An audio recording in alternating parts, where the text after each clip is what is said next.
Hello everyone, welcome to another episode of Unscripted and Unchained RPG Review. I am Chronicle Keeper Bloodworth, and as you can see by the graphics, today's video I am going to be digging deeper into Amazing Adventures Reforged. I'm going to obviously begin with Chapter 1, and Chapter 1 is entitled Amazing Action Heroes.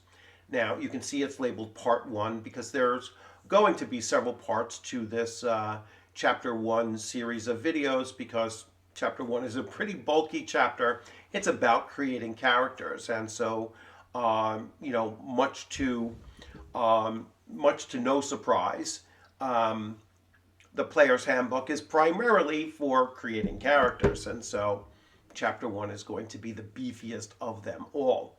One related announcement and one unrelated announcement. So the unrelated first, as you all know, I was at Page this past weekend and had a phenomenal time at Page. I met so many incredible people, ran so many incredible games, all Shadow Dark, by the way. Had great players in every single game session. I really had a blast. Unfortunately, on Sunday when I left very early on Sunday morning. I left at 6 a.m. on Sunday morning with a slight cough, and that cough has now developed into the flu type A. Now, not very, very serious, although that's listed as one of the more serious of flus, but I seem to be doing fairly decent with it. Progressively getting worse and then a little bit better. Now I, went into the doctor today. Today was the first day that I tested actually positive for the flu A. I didn't test that way on Tuesday. At least I didn't have COVID. And I started an antibiotic, which isn't much for the flu, but it also helps defend you from getting anything else on top of that. Like I don't like combining bronchitis with anything. So I started with that, and now I'm on several other medications to help kind of get through it. Unfortunately, they didn't detect it on Tuesday, and I could have done Tamiflu. But Tamiflu also sometimes has a side effect of making you hallucinate, which is not something I really need. So I'm going to set that aside now. No fault of Page 2's at all. I should have went there better prepared, like with a flu shot, and I should have gone there with a big bottle of hand sanitizer. And even though I wash my hands as often as I could, you're at a convention with nearly 2,000 people, and chances are you're going to catch something. So I had a phenomenal time, and this has just been a costly week, not just for myself but for my family. My wife has to sleep in the other room, and it's just not been fun. But anyway, related note now. So yesterday, because I was homesick, I went into a Troll Lord Games live stream, and in the live stream, I'm there talking to Chuck Cumbo, and I was in his game at Page. He ran Castles and Crusades, but he was running White Plume Mountain, written to Castles and Crusades, so that was really cool. And then there was also Stephen Chenault, which I saw at the convention as well.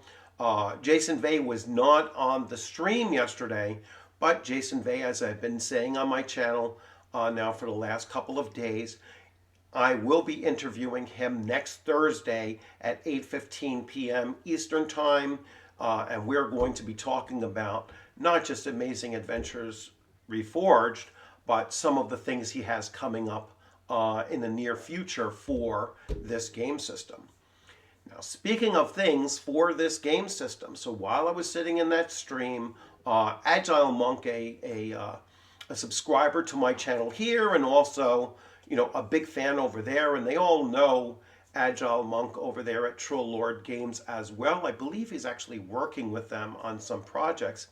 And first thing he does is he gives me a month membership at on Troll Lord Games Twitch stream. So I'm really appreciative of that. And so I'm sitting through and listening to all of the guys, David Chenault and others, Chuck and Steven and others. I'm not as familiar with the other two individuals that are there. I apologize for that, but I'm going to be attending your streams much more often and hope to meet you along the way. So it comes time for the end of the stream, and they do a raffle at the end of their streams. And I win a $15 raffle ticket as well. So really appreciative of that as well. And so I was like, okay, let me put this right back into Amazing Adventures. So here we go. I'm going to show you what I picked up, and I'm pretty sure I have these in the order in which they flow.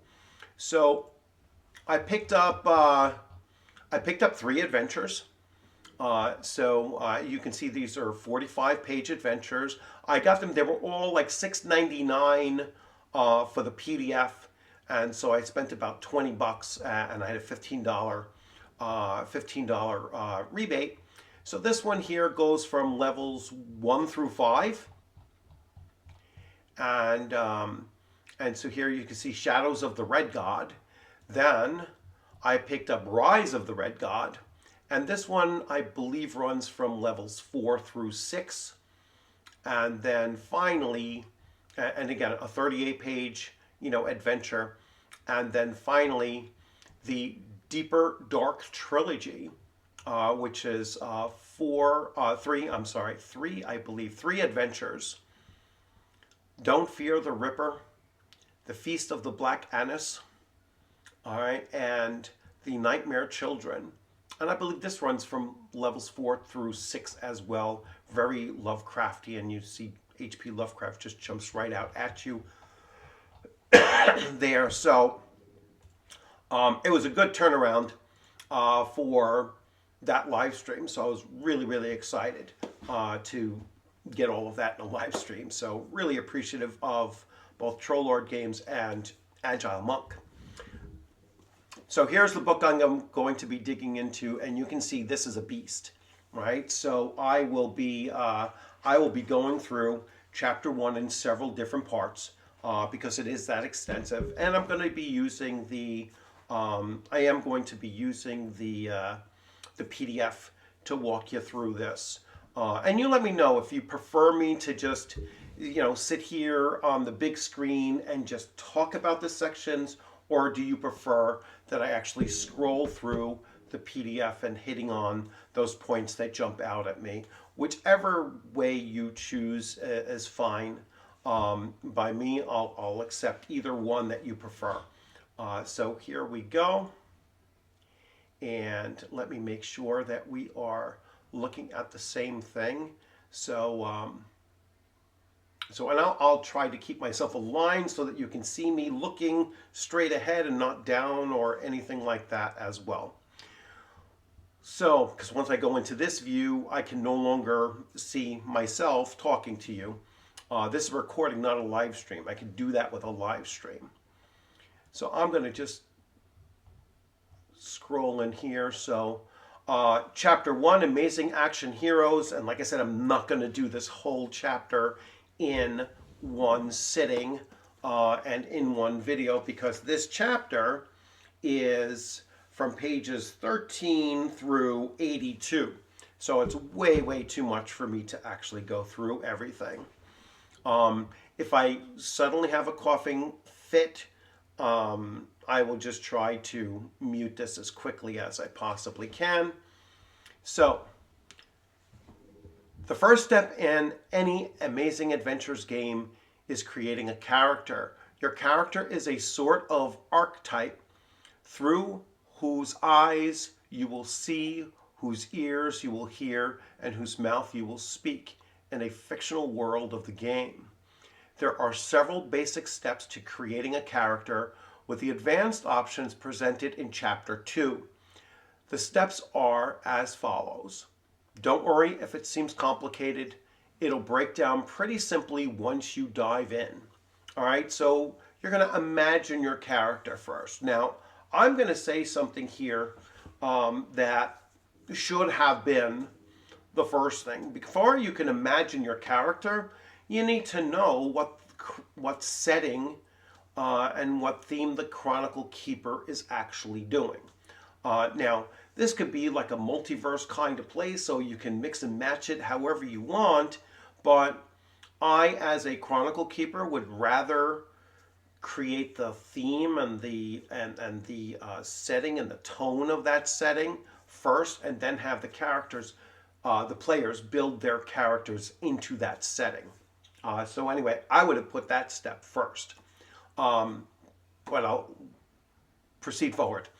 So imagine your character, assign attribute scores, choose primary attributes. So this is using exactly the same system as Castles and Crusades. So if you are familiar with Castles and Crusades, with its siege engine, it is exactly the same system here. So your transition should be seamless. Choose your primary attributes, and those are the attributes where your target number is just a 12. You're all going to be humans here, so you're all going to have 3 primary attributes, and well, I'm actually, I should couch that. There may be other beings in here, like alien beings or whatnot. So let me rephrase that. You don't have as many as in Castles and Crusades differences. So your primaries, your target number is going to be a 12, and your secondary, your target number is going to be an 18. You're going to choose your languages, choose your character class, determine hit points, choose a disposition. This is optional. Equip your character, choose spells, gadgets, or powers, if an arcanist, powered, or mentalist, and record your fate points. So a lot of this is self-explanatory, right? So I've always found that, like, once I know the world setting that my character is going to be in when I'm a player, which is very rare, but when I am a player, I like to imagine my character as I'm kind of rolling the character up and piecing together character together. And I'll give you an example of that just from page. So I played in Nerdist Ted's Zoo Mafia game, and I picked a character that was going to be a goon, basically. So he was going to be a brawler and whatnot. And then you get to pick your character's name and your character's species, some kind of a zoo animal species. And I figured I was going to go with an iguana. And then there are several random tables that I rolled on, and I was like, well, I'm going to get Brass Knuckles because I want, he's a brawler, so he's going to go with Brass Knuckles. And then it got to like some other items, and I'm looking over there, and I saw Flask. All right, so he has an empty drinking flask, right? And so that's how I started, and that started to develop my image of this character, and he was going to be, this very tough, and in his features and everything, he was very tough, able to take a punch, and able to punch really well too, especially with his brass knuckles, and he has this flask as just like a side item, just to give him some kind of a flair or something with it, and it became part of his role play during the adventure. So when you're imagining your character, oftentimes I also like to see, well, what attributes did I roll? And that will inform how my character develops as well. If I end up with a excuse me, if I end up with like a bunch of 3s, which I've done before, then I'll be like, all right, well, I'm not going to just throw out this character. I'm going to make this character interesting, based on his scores. I'm going to pause this for a second. Sorry about that. Yeah, this might be a little harder than I thought. So anyway, you're assigning your attribute scores. You're going to choose primary attributes, non-human characters, and primary attributes. So non-human characters only get 2 primes. Human characters get 3 primes. So, but non-human characters tend to have other innate abilities, so it really balances that out. Choosing a character class, and we'll get into all of the classes. So here we have it, acrobat. A character who is a tumbler, gymnast, circus acrobat, who utilizes their flexibility and acrobatic acumen in their adventures. An arcanist, demon hunter, a duelist, feral, a gunslinger, a hooligan, an investigator, a mentalist, a pirate, a pugilist, raider, socialite, soldier, Zen archer. Then you're going to determine your hit points, and it's usually based on class. And I'll show you one of the class charts to go over that. You're going to choose your disposition. Disposition represents your character's moral and ethical outlook on the universe. In Amazing Adventures, it is an optional descriptor. It can be found near the end of this chapter. All right. So then you're going to equip your character. You're going to record your fate points. Fate points are a mechanic that allows players to exercise a bit more agency over what happens to their characters, adding small bonuses, allowing for instant healing, making saving throws, and even adjusting the scene in small ways. They are a limited resource. More can be found about the fate points at the end of this chapter. Your attributes are physical attributes, which are strength, dexterity and constitution, and mental attributes, wisdom, intelligence, and charisma. Their clustering actually plays a big role when you're dealing with monsters, let's say.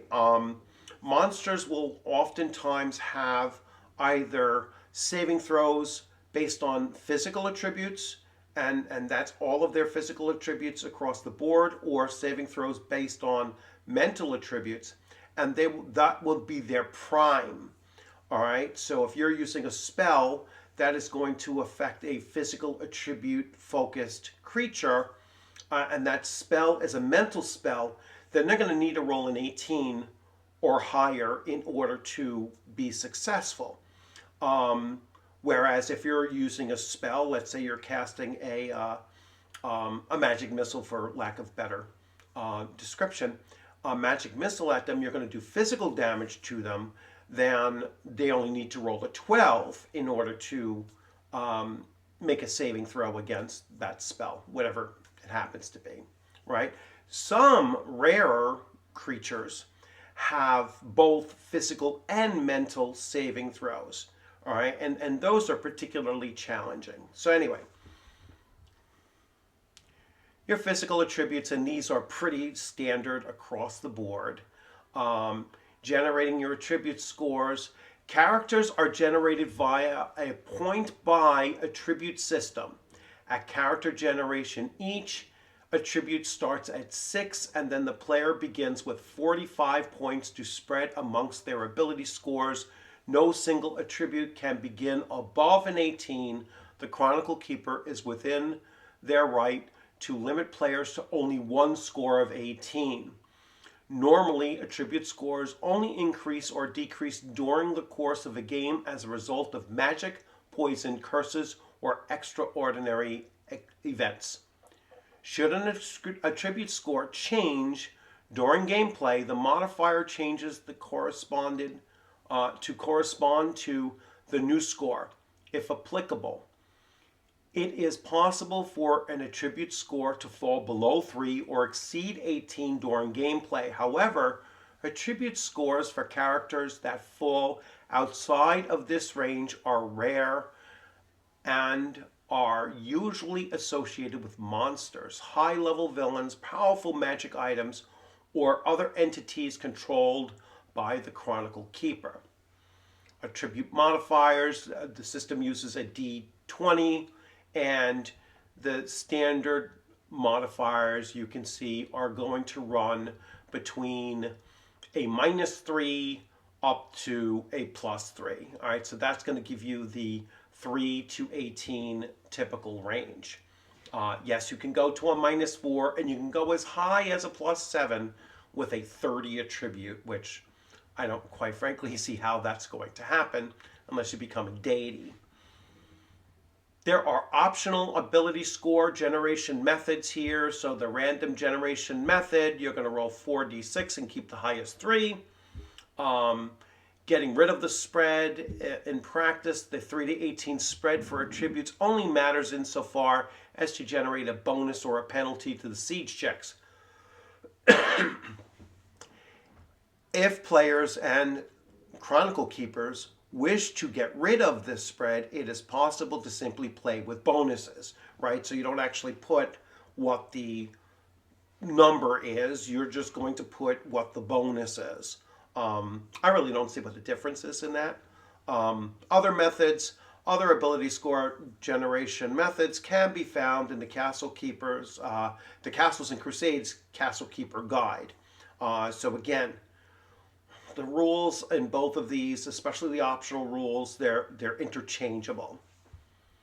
I already described primary and secondary attributes and siege checks, right? So when you are making a siege check, and I was describing this to someone, on YouTube actually, but not verbally. I was typing it in text.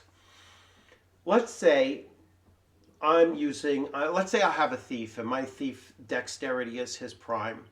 So his base roll that he needs on a d20 is a 12 because it's his prime attribute. Let's say he has a dexterity of 16. I think that'll give him a +2. I think that's the example I was using. Or 17. So he's going to have a +2 to that. So now he only needs to roll a 10 on a d20 roll. So, and let's say that he is 3rd level. That was the example I used. So he's going to get an additional +3 to that. So now he only needs to roll a 7.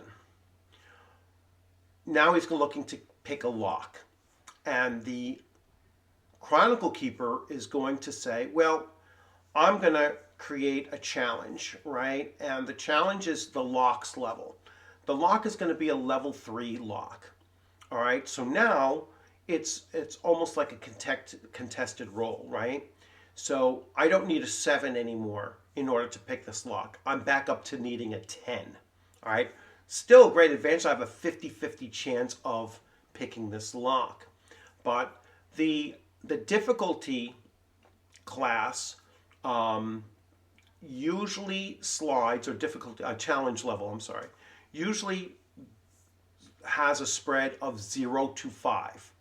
All right, so nothing should really be a difficulty level or challenge level of more than a 5, and obviously nothing less than a 0. If it has less than a 0 challenge level, you shouldn't even be rolling for it. All right, it should almost be a given, right? So that's basically how the system works. And they actually give you an example here as well. Oh my gosh, they're talking about a 3rd level character, which I wasn't even planning on. But anyway, so languages, I'm not going to get into that. Character classes. So every class has a prime attribute assigned to it. And then disposition, they talk about disposition, amazing adventures, optional descriptor. I guess they're still not getting to that. It looks like they're reiterating some of this stuff. Weapons and armor. Chapter 3 will deal with gear. I'll talk about that later. Then there's abilities that each class has. Then there is the bonus to hit. So the bonus to hit is an additional modifier. This is only for combat, so this is not for skill checks. Is based on a level, and the skill bonuses, get from level. But in combat, each class is going to have a different bonus to hit uh, modifier to your attack rolls. And then we have experience point progression, or EPP, and we'll talk about that a little bit later as well. So I'm going to skip over to Pugilist because the first adventures that I think I'm going to run with us is going to be based on Robert E. Howard's Steve Costigan Sailor's Stories, where he is a boxer and he's going from port to port to port, just getting into sometimes bare knuckle fighting, usually just a very, very tough and rumble, boxing matches that are oftentimes dirty and a lot of cheating going on and all kinds of stuff. Very, very rough and tumble stuff. And mostly through the Orient and everything, and any challenges that he tends to get into, he tends to get into a lot of trouble with various criminal organizations, of the Orient. So whether it be the Tang or the Yakuza or other entities and cults and other stuff like that as well. So a lot of opportunities for you to take pulp fiction, all right, which is what this is really meant to be. Take pulp fiction writing from the 1920s and 30s and just import it right into this game system. So that's what this is designed to do. And you can mix and match again. So let me find Pugilist here, because when I was looking for it, did I skip over it? Oh no, it's alphabetical, duh. See, it's a good thing I didn't take that Tamiflu. I would be hallucinating and having a much harder time at this.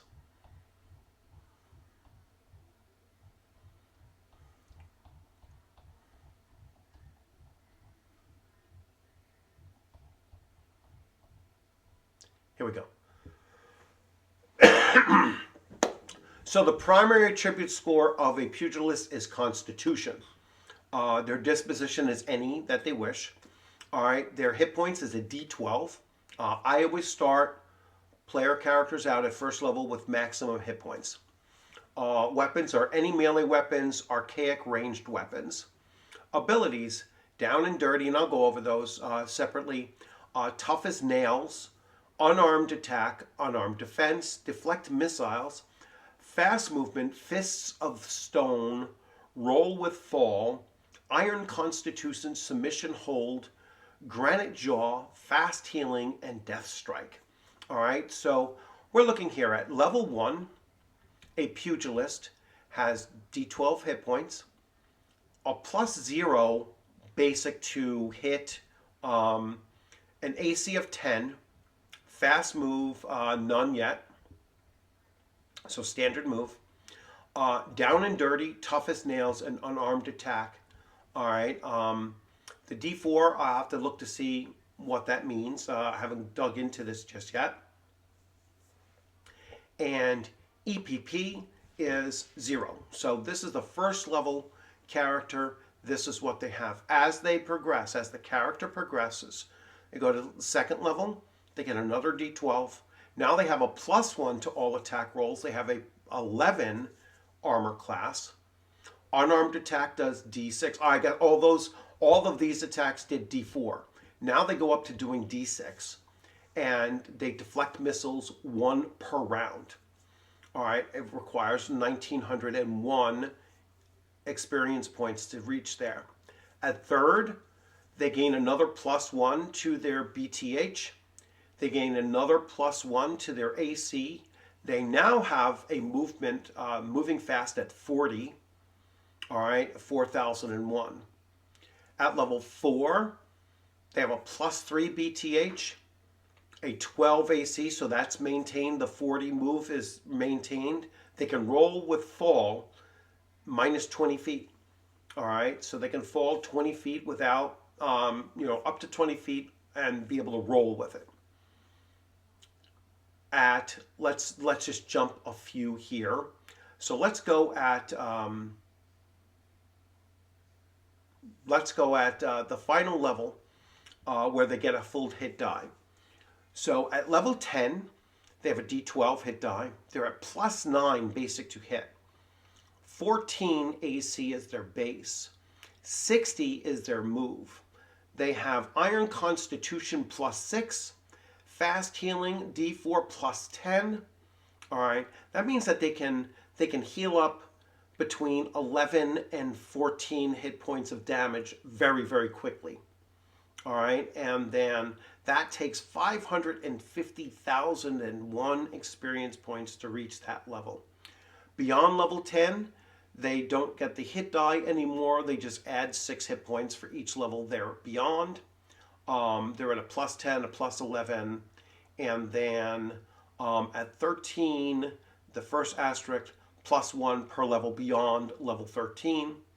They're AC 15, and that is +1 for every 4 levels beyond that. So 15, then it would be 16 at level 17, and so on. 60 is also +10 per. No, I'm sorry, I'm reading that wrong. Oh, I see where that is.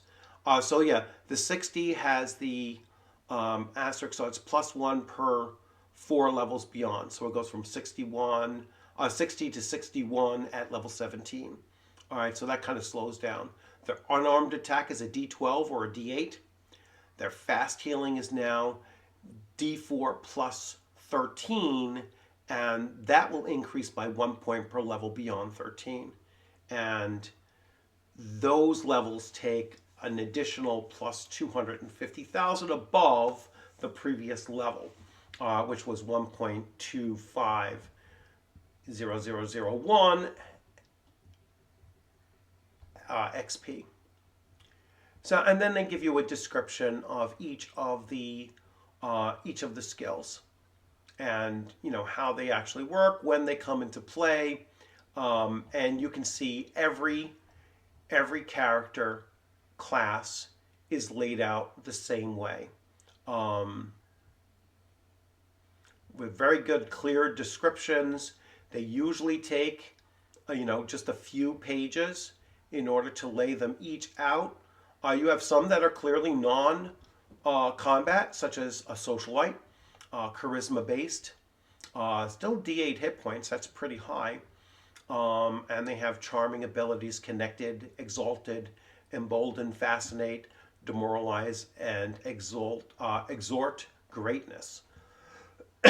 Now, if you're creating I'm going to switch views here. If you're creating a group of characters that are going to be working together, it would make a lot of sense for the players to sit down and think about, well, this is the world setting that we're going to be in, and what are some character classes that would work really well together in order for us to create, a team.